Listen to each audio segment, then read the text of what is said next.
کیوں تم لوگ اپنی حکمرانی کے پیچھے عوام کو ذلیل کرتے رہے؟ ہر الیکشن میں آپ ہارتے ہو، اس دفعہ ووٹ ایسے دو کہ آپ جیت جاؤ۔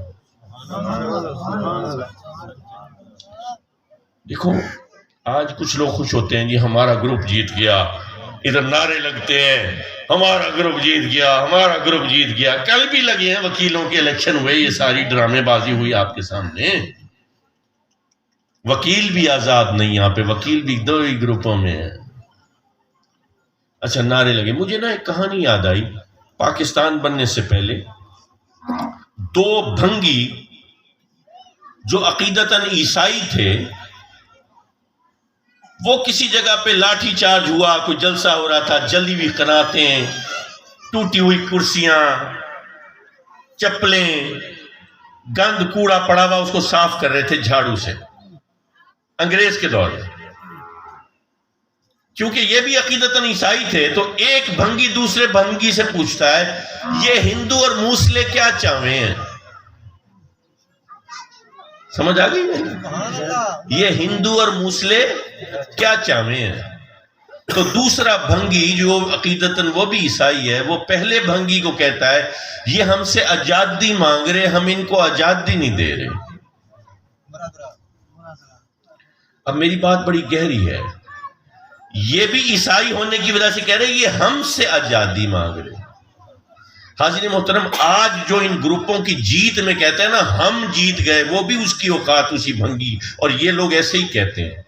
آج گودا آپ سے ووٹ لینے آئے گا، کہے گا یہ میرا بھائی ہے،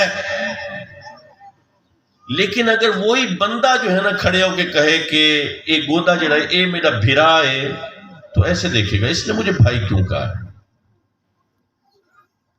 گودا تو مجھے بھائی کہہ سکتا ہے، لیکن میں گودے کو بھائی نہیں کہہ سکتا۔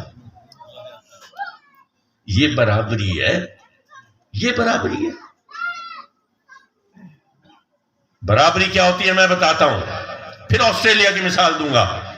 ہمارا کنڈکٹنگ افسر ایک سارجنٹ، میں ڈی جی پی آرمی میں پروکیورمنٹ کرنے کے لیے ادھر معاملات ہوتے ہیں، آپ جاتے ہیں، ٹرائلز چل رہے ہیں، تو وہ سارجنٹ کنڈکٹنگ افسر تھا جو حوالدار ہوتا ہے۔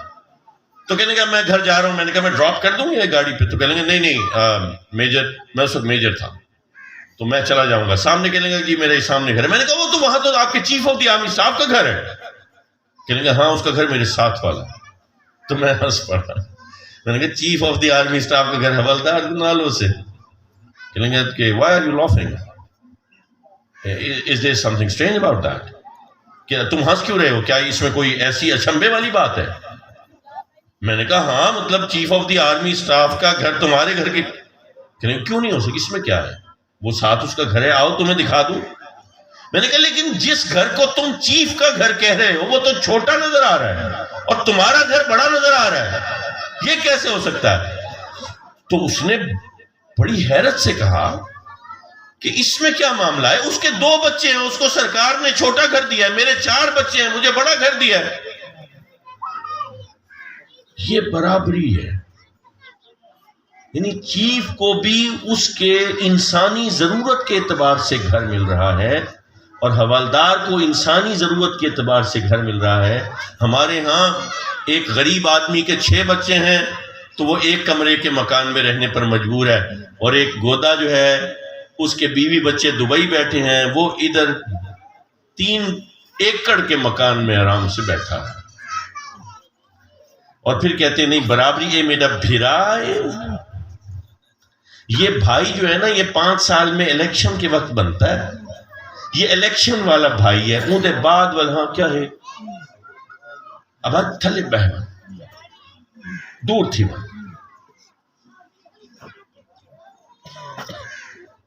ایک کام لے کے جاؤ گے کام کر دے گا، اگلا کام لے کے جاؤ یار دیکھو کیتا کہنا ہے پہلے تمہیں تمہارا یہ کام کر نہیں دیا، اب دفعہ ہو جاؤ نا، اب باقیوں کے کام کرنے دو۔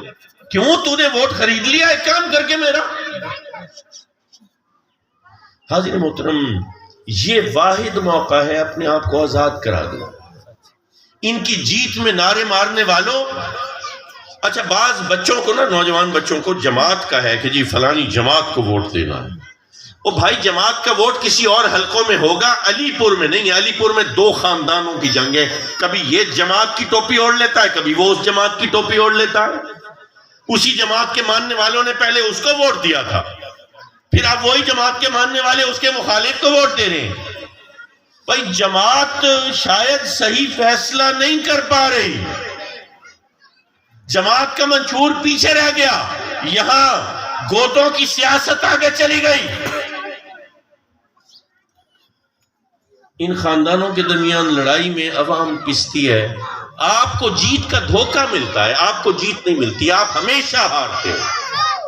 اور اگر آج بھی آپ نے اپنی قسمت کو بدلنے کا اور روایت کو بدلنے کا عہد نہ کیا، یقین جانو اس دفعہ بھی ہار جاؤ گے. ووٹ ایسے دو کہ اس دفعہ جیت آپ کی ہو جائے. میں کرسی اقتدار و اختیار کا بھوکا نہیں، میں لات مار کے آیا ہوں ان ایوانوں کو جہاں پر آپ کے سیاست دان جا کے سجدے کرتے ہیں.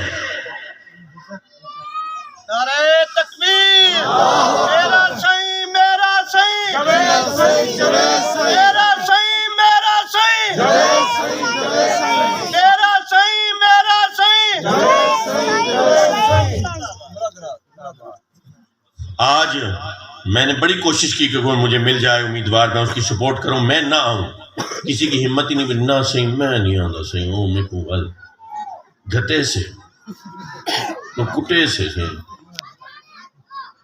تو میں صرف اور صرف یہ جھاکے توڑنے کے لیے آیا ہوں. مجھے کوئی کچھ نہیں کہہ سکتا، کیونکہ جب یہ جاتے ہیں نا حاضری لگوانے کے لیے ڈی جی خان میں، یہ سارے بڑے بڑے گودے اجازت لے کے آتے ہیں نا، تو وہ جو ڈی جی خان میں جو بیٹھا ہوا ہے نا، میں روزانہ اس کے باپ سے بات کرتا ہوں. تو ہم چار چیزیں منوا بھی سکتے ہیں ایک چیز مان کر. یہ ایسی بات نہیں ہے، کسی کی جرت نہیں ہے کہ کوئی آپ ظالم ہوں گے، غریبوں پہ ظلم کرتے ہوں گے. میں جاوید سعید کاظمی، میں بیٹا سجاد سعید کاظمی کا، میں آ گیا، میرے خلاف پوری کیمپین چلتی رہی، یہ اس پارٹی کی چادر اوڑھ لے گا، یہ اس پارٹی کا عزم اٹھا لے گا. وہ پورے 2 ہفتے کیمپین چلانے کے بعد آج گھڑیال کے نشان پہ آ کے کھڑا ہوں کہ نہیں کھڑا؟ تمہاری کیمپین کدھر چلی گئی؟ آج کیمپین کرتے ہو ہم اس کو بٹھا لیں گے، ہم اس کو یہ کر لیں گے. ہم کس بات پہ بٹھاؤ گے؟ 2 کروڑ 4 کروڑ پہ؟ ارے جو لوگ کردار پر تولے جاتے ہیں ان کو پیسے میں تولنے کی کوشش نہ کرنا. میرے پاس مال نہیں ہے، میرے پاس دولت نہیں ہے، میرے پاس آپ کے اندر تقسیم کرنے کے لیے پیسہ نہیں ہے. ہاں میرے پاس ایک دولت ہے جس کا مقابلہ نہیں ہے، جو آپ کے گودوں میں شاید نہ ہو. زبان کا کھرا ہوں، کوئی وعدہ نہیں کروں گا، میں وعدے پہ ووٹ نہیں خریدوں گا، کیونکہ وعدہ ہے سولنگ کا، سولنگ ویسے تمہارا حق ہے. وعدہ ہے سڑک کا، سڑک کا ویسے تمہارا حق ہے. وعدہ ہے سیوریج لائن کا، سیوریج لائن ویسے تمہارا حق ہے. وعدہ ہے نوکری کا، نوکری ویسے تمہارا حق ہے. تم اس کو ووٹ دو یا اس کو ووٹ دو، یہ حق تو تمہیں ملنا چاہیے. تم نے ووٹ مجھے دیا یا نہیں دیا، مجھے اپنا دوست پاؤ گے. جو ووٹ دے گا وہ بھی دوست، جو ووٹ نہیں دے گا وہ بھی دوست. ہاں جو ووٹ دے گا اس سے زیادہ محبت سے بندہ مل لیتا ہے، لیکن جو میرا فرض ہے کہ جب آسانیاں تقسیم کرنے کا شرف مجھے عطا ہو تو پھر میں تخصیص نہ کروں، پھر میں سب کو دوں، کیونکہ یہ اجتماعی فیصلہ ہوتا ہے. انہوں نے مل کر یہ فیصلہ کیا ہے کہ میں ان کا بڑا ہوں. تو اگر مجھے یہ شرف عطا ہوتا ہے تو میں یہ آپ کو لڑانے والا نہیں. میں ایک جگہ پہ بیٹھا، ملنے کی ملاقاتیں ہوتی ہیں میری، سب سے جاتا ہوں ملتا ہوں، تو میرے اوپر نہ روب ڈالنے کے لیے ایک گودے نے فون ملایا اپنے کسی نیچے یوسی ناظم شاظم کو یا کوئی اور بندے کو. اب وہ میرے اوپر ذرا وزن ڈال رہا ہے. اب میں اس کو کیا بتاؤں کہ میں کیا کیا منظر دیکھ چکا ہوں اپنی سرکاری زندگی میں. تو وہ کہہ رہا ہے اس کو کہ تو ایسا کر، تو اس کے خلاف مقدمہ کر دے اپنی بیوی کے اغوا کا، اور بیوی کو جو ہے نا کچھ عرصے کے لیے میکے بھیج دو. کہیں یہ کیسا گودا ہے جس کو تمہاری عزت کا بھی خیال نہیں؟ ایک پاکیزہ، ایک نیک دل نیک سیرت خاتون جو تمہاری غیر موجودگی میں تمہاری عزت کو سنبھالے بیٹھی ہے پچھلے 8-10 سال سے، آج گودا کہہ رہا ہے چالاکی دیکھ، اس کو نیچے گرانا ہے نا مخالف کو، تو ایسا کر، تو اپنی بیوی کے، اپنی پاک باز خاتون کے منہ پر کالک ملنے جائے گا اپنے گودے کے پیچھے؟ یہ گودا جو تجھے تذلیل کی نگاہ سے دیکھتا ہے، جو تیری عزت کو عزت نہیں سمجھتا، اس گودے سے کہو تمہاری زوجہ کے اغوا کا مقدمہ نہ کرا کے آؤں، وہاں پہ تیری غیرت جاگے گی، عزت تیری میری نہیں، غیرت تیری میری نہیں، میں توہین میں، میں تذلیل میں لڑتا رہوں، میں کرتا رہوں، تو خدائی منصب پر بیٹھ جائے۔ عوام کو کچھ نہیں ملتا، یہ جھوٹ مکر فریب ہر وقت ہوتا ہے، اور میں ایک حلقے کی سیاست کرنے نہیں آیا۔ الحمدللہ 3 MNA اور 10 MPA کے کینڈیڈیٹ ہم نے بنایا بقائے پاکستان عوامی محاذ، ابھی سے آ گئے ہیں، ابھی میری ابتدا ہے سیاست کی، اور یہ اتنا سٹرونگ بیانیہ ہے نا، اس کو کوئی روک نہیں سکتا۔ نوجوانوں میرے سفیر بنو، میرے سفیر بنو، میری سیاسی سوچ کو آگے لگے۔ یہ فرما رہے تھے جی مرشد کو ووٹ، پیری مریدی اپنی جگہ پہ، یقیناً آپ کا تعلق ہے وہ رہے گا، وہ ووٹ سے ٹوٹے گا تو نہیں، ووٹ نہیں دو گے تو کیا میرا آپ سے تعلق ٹوٹ جائے گا؟ میں پھر بھی آتا رہوں گا، خوشی میں غمی میں، پہلے بھی میں ہی آتا تھا، گودا تو 5 سال نہیں آیا، میں تو آتا تھا، تو میرا تعلق آپ سے رہنے والا ہے۔ مجھے کہتے ہیں جی ملتان سے آئے گا تو تمہیں ملے گا، اچھا تم ملتا، ہاں تم 5 سال ووٹ لے کے گئے، تم پھر ملے، تم نظر آئے، تمہارا فون اٹھایا جاتا تھا، تمہارے در کے چکر لگا کے لوگوں کی جوتیاں گھس گئیں، اور مل بھی لیے تو بڑے احسان کر کے، کام نہیں کیے، 4 سڑکیں بنوا کے آج ووٹ لینے آئے ہو، اپنی جیب سے بنوائیے۔